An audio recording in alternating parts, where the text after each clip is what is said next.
Hello, everyone, and welcome to Week 8 of Kickoff Talk. I'm Jeff Kirik, sports editor of the Erie Times News, and I'm here with Tom Reisenweber, as always. And we're going to talk a little District 10 football, and we're coming off the big one, as we call it, from from last week, Cathedral Prep versus McDowell, and a really intense battle, as we always expect, very close throughout, and Prep pulls out the win. Yeah, it definitely lived up to the hype of what we expected coming in. Two really good teams going at it. Really came down to a lot of coaching adjustments, as we thought that might happen. Luke Seneca ran well in the first half for Prep. They built a 14-7 lead. McDowell goes to a 5-man front. Second half kind of shuts down the running game a little bit. But Jalen Carson was huge in this game. It's 14-7. McDowell has, get fired up in the halftime locker room. He returns the opening kickoff for a touchdown. They get 21-7. The opening kickoff of the second half. Yeah. So then, McDowell scores 3 straight touchdowns. They moved the ball well in the second half. They really made some nice adjustments at halftime. And then that last drive, that Prep had, I just kind of threw it up to Carson because he's going to make a play. Colin Johnson had mentioned that he made him look good on that play. I think a 31-yard touchdown catch. So, Prep takes a 3-point lead going into that last drive. It was tough because Danny Blue gets hurt in the first half for McDowell, so they don't have him on offense or defense. They go to Elijah Lopez, who had a huge game with 41 carries for 243 yards and a touchdown. He gets hurt in that last drive at the 29-yard line. At the wrong time. He has to come out with an ankle injury. So, they have DeMarion Rash, who's a nice battering ram, but he gets just, I think, a yard on 2 carries, and then Chris Yukono's pass on third down gets knocked away. He gets hurried on fourth down. He has to kind of throw it up for grabs on fourth down and gets picked off. So it was a great game, a really impressive ending. 2 teams going at it, great atmosphere, no seats to be found. About 80% of the standing room only was taken up by people, so it was just an amazing night. Two people who impressed me in that game, and it's just seeing them against a team like Prep that really validated it for me was Elijah Lopez. Just outstanding quickness and great awareness when he's running vision and able to make cuts and 243 yards, even though he had 41 carries, 243 yards is quite a game, especially against a team traditionally as strong defensively as Prep. And then Chris Yukono really showed, I know he got hurried on that last play, but really showed that he can really run the offense in clutch situations, and made a few really nice plays out there to sort of keep drives going. Yeah, I think his poise, his leadership really came through in that game.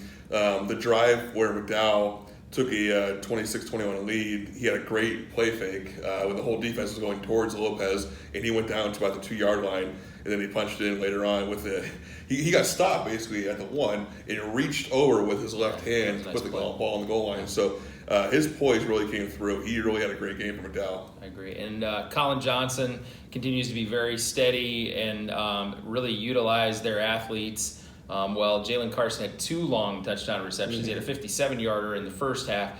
And he's coming off an incredible 2 games, if you think about it. They played a multiple-time state champion, Fort Hill, the previous week, and he had 4 touchdown receptions in the first half.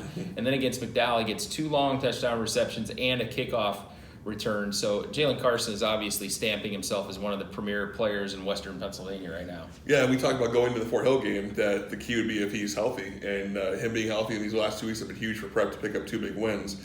And Colin Johnson, of course, what was that, 9 touchdown catches or passes in the last 2 weeks? So yeah, and also, and I don't want to forget Sittinger and the offensive line for Prep, but Sittinger, he even though he was facing like a tough front, still ran for over 100 yards again, and he had some crucial yardage that set up that throw to Jalen Carson at the end that Colin Johnson made. I think they were starting to lean that direction that, they're just going to try and pound it up the middle the rest of the game. Instead, Prep went for it after they got a couple of first downs. Yeah, I think another group that really needs to get some love is the Prep defensive line.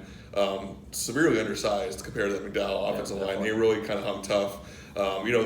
McDowell started breaking off some chunk runs in the second half, but that D line for Prep really hung tough throughout. I think both lines on both sides of the ball showed themselves in this game. Even though Elijah Lopez obviously got a lot of yardage, it was a case where they got a little bit of a hole, but he made the most of a little bit of a hole every time he did. Anyway, one thing I just want to point out too is I think everyone that walked out of there on Friday can agree that football in Erie is better when both teams are good and competitive. Yes. And I think that was... And that's what we want to see, more games like that. McDowell this week is going to host West Toronto Prep.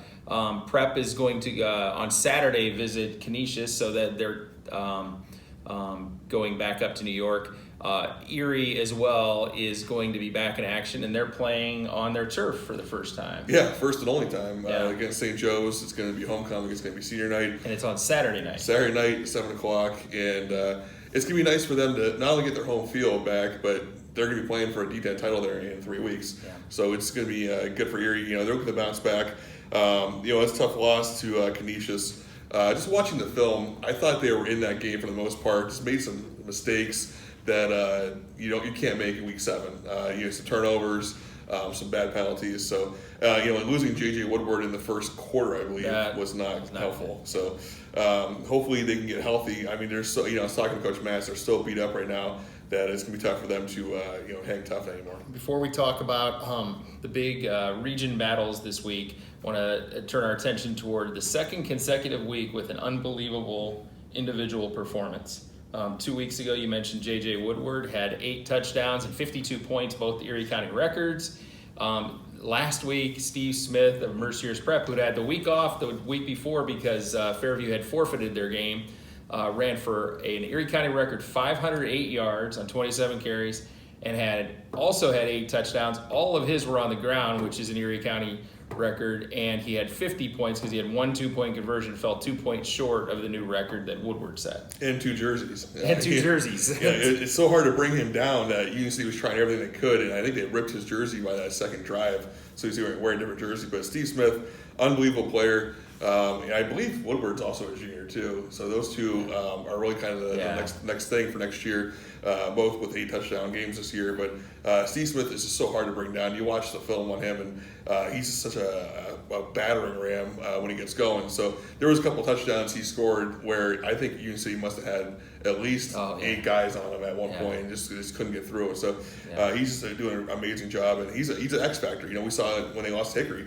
He scored 2 touchdowns in the first quarter, had 96 yards rushing, and they ended up losing by 20 when he went out for an injury. So he's a big part of that team. I remember the first time I saw Steve Smith in person, play in person, was against McDowell last year in their scrimmage. And Jeff Root, Coach Jeff Root, had run a play. It was a sweep and didn't get run the way he liked. So he grabbed Smith by the shoulder pad and said, "Get in there." He ran the exact same play, even though it was obvious he was running the exact same play. And Smith went around the corner like a jet. I went, "Uh-oh, that guy's going to be good if he's a sophomore." Yeah, it's amazing. He's already got Division I interest as well, so he's definitely a special talent. And he's the heck of a defensive back as well. Okay, we have a couple of Erie County teams that are involved in region championship games, one for the outright region title and one to get a share of the region title. First, let's go to Northwestern at Connie, Ohio. They're in Region 3, where both are 2-0. Yeah, it's going to be tough for Northwestern. Last year, Connie, Ohio beat them up pretty good in Albion, and this is a road trip for Northwestern. This is why you play the games. You never know what can happen. So it's going to take a big effort for Northwestern to win that game. But they're on their way to the number 1 seed at that region of the playoffs. I'm not sure if Iroquois, Seneca will opt into the playoffs or opt out, whatever you want to say. Yeah. So it's a big game for Northwestern to see where they are with only a few weeks left of the playoffs. And Connie, of course, their only loss this season has been to Wilmington, which is there's no shame in losing to Wilmington. Not at all, especially. They could be in Hershey again this year. Although Ohio is just so brutal. They have that one loss and they're still not in the playoffs right now. That's amazing. It's crazy. That's amazing, and we have quite the opposite going on here. The other region title game is Oil City at Fort LaBeouf. Oil City has already clinched at least a share of the title, but Fort LaBeouf has just that one loss, and to Meadville, I believe. Is that Meadville? Yeah, I believe so. And then they have a chance to get a share of the title. Yeah, what's interesting is if Fort LaBeouf wins this game, it's probably going to be tri-champions because Meadville only has one loss to Oil City. But, Fort LaBeouf's been through so much this year with injuries. Their starting quarterback, they had guys who couldn't play this year because of injuries. they've been through so much. They've still won 4 games all in the region.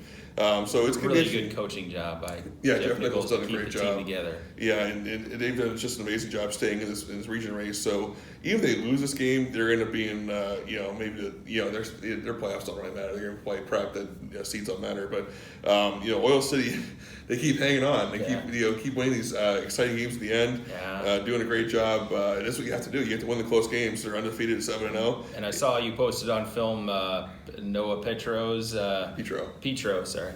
I can't get that right. 98-yard touchdown run where he must have run 130 yards on the play, running to one sideline and then running back to the middle of the field. Yeah, he's just doing a great job filling in. It's funny, Cam Russell has been a great running back for them, but it was all Noah Petro basically this past week, and he's done a great job filling in, for all the things they lost at graduation. So Oil City still undefeated. It's going to be tough for Fort Worth to pull us out, even though it's a home game. But you never know what could happen at Carbondale. Exactly. That's what I was going to say. This is you mentioned before. That's why you play, and this is one of those moments where you get your team primed. You get a couple of breaks. You get a couple of turnovers or a special teams play or so, and you get the crowd going. This could be, they could make this a good game or pull out the win. We'll see. Turning back to Region 3, we have one of the matchups we had sort of highlighted since early in the season. Iroquois versus Seneca at Seneca, and this is both teams have been struggling with roster size all year. Both teams are winless, so somebody's going to get a win. Yeah, someone's getting a win. Seneca was tough. They couldn't play last week against Greenville because of numbers. Hats off to Iroquois for getting through the game against Wilmington. I thought that game was going to be done at halftime. But they got through that and survived it and have a healthy roster. So it's going to be interesting to see what happens here. Iroquois on the road. Seneca's got some athletes. They're not just this not Winman's team that can't do anything. I like Alexander Pring, especially. He's a pretty good athlete for them. So it's going to be interesting to see how both teams adjust to their surroundings. Seneca on grass, not a usual turf for Iroquois. So it should be an interesting game. We'll run down some of the other Erie County games quickly here. Sacred Town is at Union City. Union City coming off a game where they played Steve Smith and Mercyhurst Prep pretty tough until late third quarter. In Region 6 we have Titusville visiting Fairview, and we have, as we mentioned, Mercyhurst Prep and Steve Smith at Girard. And then Harbor Creek keeps on going. Same story. Excellent offense with an even better defense. Northeast will visit Harbor Creek this week. What do you think about the Huskies? Yeah, they just keep dominating. They're 7-0. They should go to 8-0 this week. Northeast has been playing better. I just don't know if they could go into White Stadium and win that game. So Harbor Creek looking at 8-0. I think they're going to probably be 10-0 when that playoffs start, assuming that 10th game doesn't get canceled because of other playoffs. But they've been playing great. The thing with Harbor Creek is so many different kids doing it too. It's not just 1 star or 2 stars. They spread it out. A lot of guys score touchdowns throughout each game. Each player on defense really contributes to what they're doing. And that's what Coach Buszewski mentioned to me a couple weeks ago, that they don't play hero football. No one's going for the 10 tackles. Everyone's just doing their job, and that's all coming together with a big effort. Another matchup in Region 7 is Franklin at General McLean. There's a sudden pull out to that game in that both the teams' most high-profile players are out. Yeah, we learned this week that Ian Haynes is probably done for the season.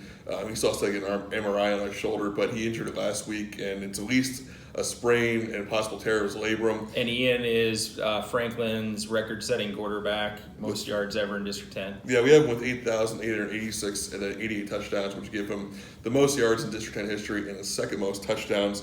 Hopefully it's not a torn labrum, because that would really be bad, because he's such a good baseball player, and that would probably cost him his baseball season. So hopefully we'll see Ian on the football field next fall somewhere in college. And General McLean will go for their second win. They've been out without Ben Howe-Jones for 4 weeks now, so we'll see how that one lines up. The other game is sort of interesting, a non-region game, Corey at Warren, and I think Warren's been struggling a little bit recently.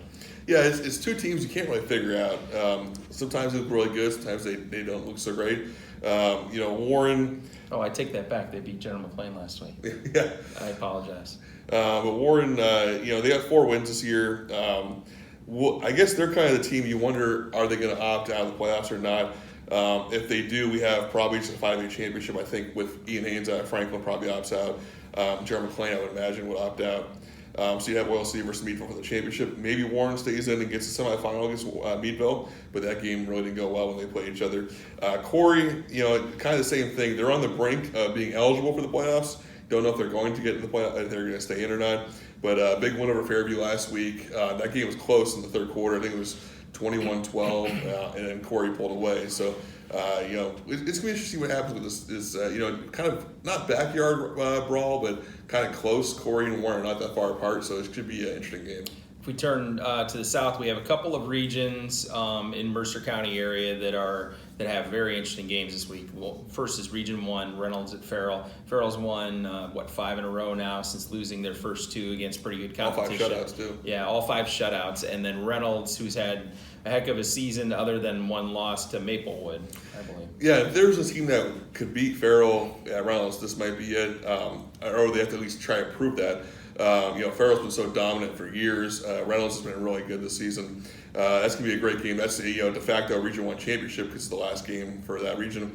Also, that region is kind of a rare thing we don't really have anymore. It's a game for a playoff spot. Only 3 teams in Region 1 get to go to the playoffs. So West Middlesex and Mercer are tied for third place at 0-2. The winner is eligible for the playoffs. The loser is done. So that's going to be a very interesting game as well. Yeah, but might get Farrell. So that'd be sort of rough. Anyway, also want to turn our attention to Region 5, where things have really changed up over the last 2 weeks. We thought we had a sense of what was going on, and all of a sudden Sharon has moved out into the first place, I believe, and been on a roll just like Farrell. They started with 2 losses and have 5 straight wins, but they're on a non-region game on Saturday this week down in Pittsburgh. So what about the other matchups? Huh? Well, that Sharon game is going to be interesting. They play University Prep, who beat Farrell in week 1, 14-12, right. And they're in first place in the PCL. So that could be an interesting game down at Couple Stadium. The other 2 games, it's really interesting. Slippery Rock and Hickory, that's going to be a very good game. I think Hickory is going to win it. The 5th place team in this region is not going to the playoffs. So that Grove City Conneaut game is huge. Now, you look at it, if Grove City wins it, no matter what happens, Conneaut's gone. They're playing for their lives because even if they fall into a tie with Slippery Rock, they lost Slippery Rock. So Slippery Rock, they're trying to get in the playoffs, trying to win this game. Hickory's trying to get in. Conneaut has to win and get some help. But it's going to be 2 interesting games with Grove City going to Conneaut without Tanner Neiman. Did have no Richardson either this past week, which is tough for them. And then Slippery Rock going to Hickory, which is never an easy place to win. So 2 very interesting games for the playoffs. One other team I wanted to mention before we go, I mentioned them briefly there, but Maplewood continuing a heck of a season. They beat a 5A team last week to remain undefeated, and I think they're really looking. I'm not saying they're looking ahead, but they're looking forward to the playoffs. Yeah, they want their crack at Farrell. I think if Farrell wins this week, then Maplewood and Farrell wouldn't meet until the championship game. That means Maplewood's got to beat Reynolds again. And that was a great playoff game last year until J.D. McFadden got hurt. Then it was kind of a runaway for Reynolds. So Maplewood having a great season, one of the few undefeated teams left in District 10. All right, that'll do it for us this week on Week 8 of Kickoff Talk. Look for all of our coverage throughout the week. We're gonna be posting the District 10 rankings on Wednesday. We're gonna post the R Call on Thursday online. So if you want to look for both of those will also be in the Friday Erie Times News. And then of course look for our coverage. Tom keeps updating the scores on Friday nights throughout the night on Varsity Prime. And look for our coverage in Saturday's edition of the Erie Times News and on GoErie.com. Thanks for joining us, folks.